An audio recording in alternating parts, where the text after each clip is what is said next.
Rahmatullahi wabarakatuh. Waalaikumsalam warahmatullahi wabarakatuh. Alhamdulillah.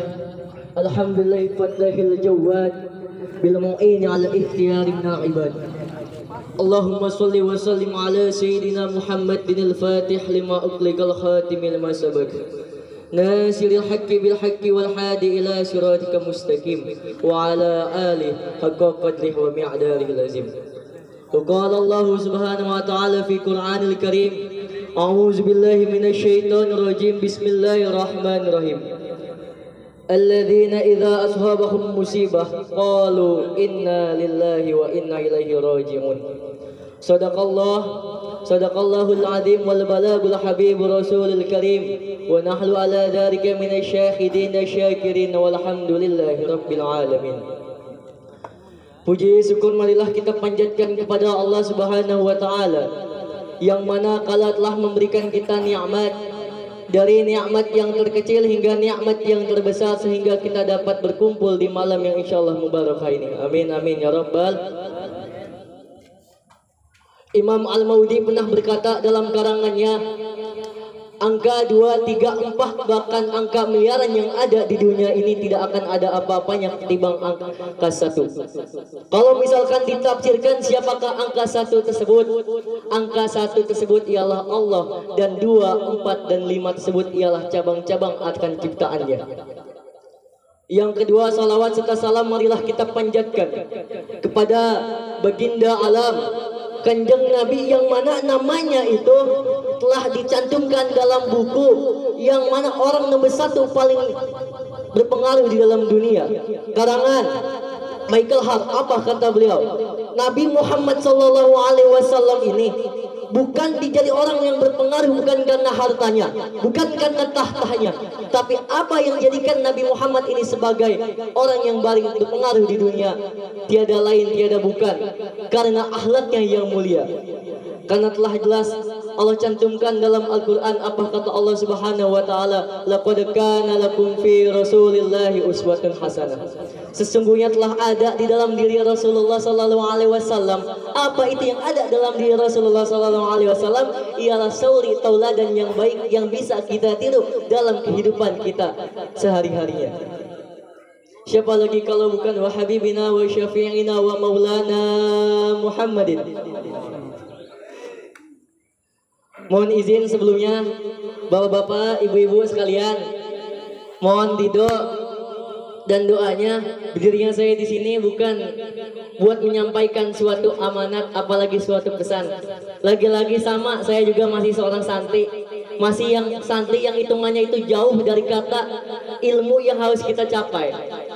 Lagi-lagi saya minta ridhonya kalau misalkan ada salah kata atau salah penyampaian tolong diingatkan, karena lagi-lagi saya masih seorang santri didikan Kiai Haji Ahmad Damanhuri. Kalau misalkan tadi sama MC dibilang Al Ustadz kayaknya kurang pantas.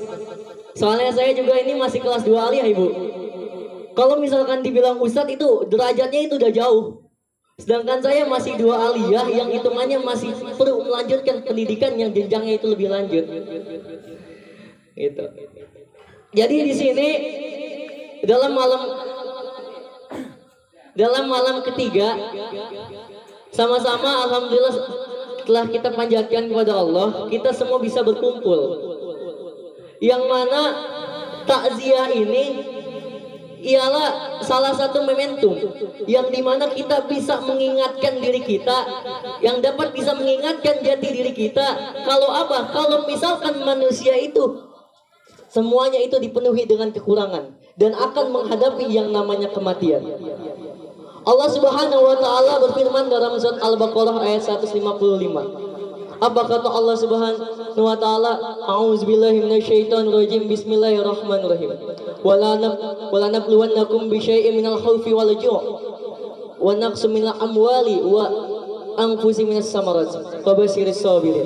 Kata Allah Subhanahu wa taala dalam firman-Nya yang telah diriwayatkan dari malaikat Jibril yang diturunkan kepada Nabi Muhammad SAW. Dan apa kata ulama tafsir? Orang yang membacanya akan mendapatkan pahala. Allah Subhanahu wa taala mengingatkan, "Walanabluwannakum," saya ini telah menguji. Saya ini telah menguji para manusia, saya ini telah menguji makhluknya. Dengan apa? Minal khaufi, dengan suatu yang namanya ketakutan.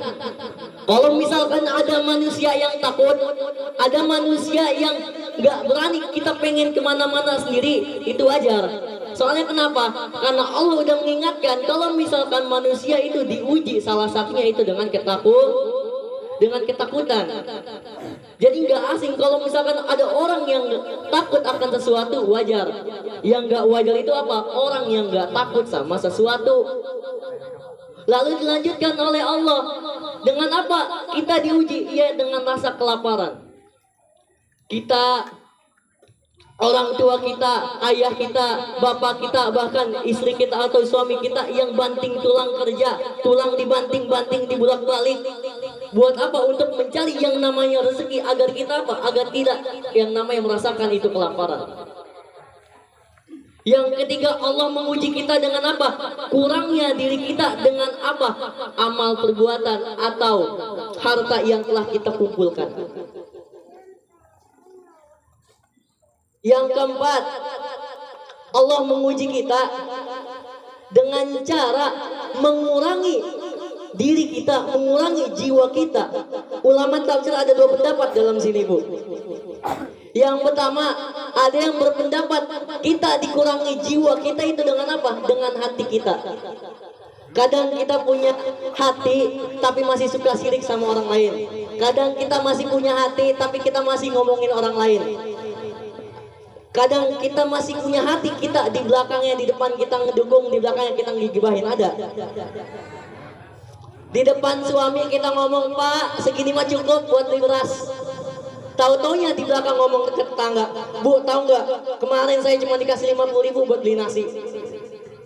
Ada yang kayak gitu? Kalau misalkan ada yang kayak gitu, yuk sama-sama kita nggak ulangin lagi yang kayak gitu. Soalnya kalau misalkan kita ngulangin yang kayak gitu, berarti kita gagal diuji sama Allah. Yang kedua, dalam tafsirnya, yang dimaksud dengan berkurangnya jiwa itu apa? Salah satu orang yang kita cintai, orang yang dekat sama kita, dicabut oleh Allah, dipanggil oleh Allah kemana? Ke hadapannya. Belum lama, saya juga baru tadi pagi dapat kabar kalau misalkan uak saya meninggal dunia. Sebelumnya 3 hari yang lalu saya di pondok belum tahu kalau misalkan uak saya meninggal dunia. Pas dijemput, dibilang, "Ah, udah tahu." "Belum, Mah." "Kenapa emang?" "Uak Elan meninggal." Uak saya ini dari dulu itu orang yang ngebela saya. Dulu saya SD di sini, kalau misalkan ada orang yang ngegangguin saya, yang orang paling pertama itu uak saya. Makanya ketika uak saya itu meninggal dunia, walaupun tidak meneteskan air mata, tapi di hati itu kerasa, Bu. Di hati itu kerasa, Pak. Soalnya kenapa? Orang yang dekat sama kita, kedua selain kedua orang tua kita, kerasa di hati kita, kerasa di batin kita.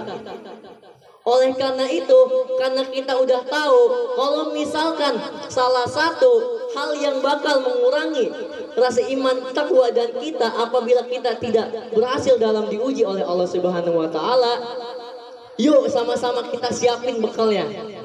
Kita siapin bekal-bekal kita buat di akhirat.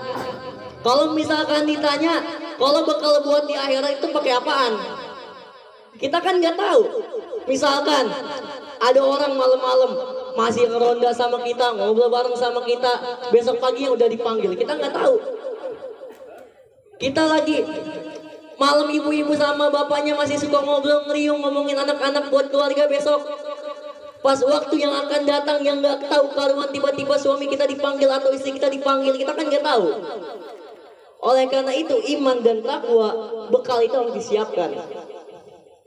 Kalau misalkan kata syair Arab, "Waladatka ummuka yabna Adam bakiya wan nasu haulaka an takuna surura faj'al li nafsika an takuna idza bakau fi yaumi mautika an takuna surura." Dalam syair Arab itu mengatakan, "Hei anak Adam, hei para ciptaan Allah, Engkau itu lahir dalam keadaan nangis. Kita baru lahir ngebrojol, oe, nggak tahu mintanya apaan. Ditanya mau madang apa enggak, belum bisa makan nasi. Ditanya mau minum apa enggak, minum aja belum bisa. Makanya ketika kita lahir, itu kita dalam keadaan menangis. Tapi apa? Wan nasu haulaka antakuna sururo. Orang-orang yang di sekitar kita, manusia yang di sekitar kita itu senang. Nggak tahu senangnya nambah beban, nggak tahu senangnya tambah rezeki, kita kan nggak tahu. Tapi yang pasti ketika kita lahir, orang-orang di sekitar kita itu bahagia. Orang-orang di sekitar kita itu senang. Apakah cukup sampai situ hidup kita? Apakah dengan cara kita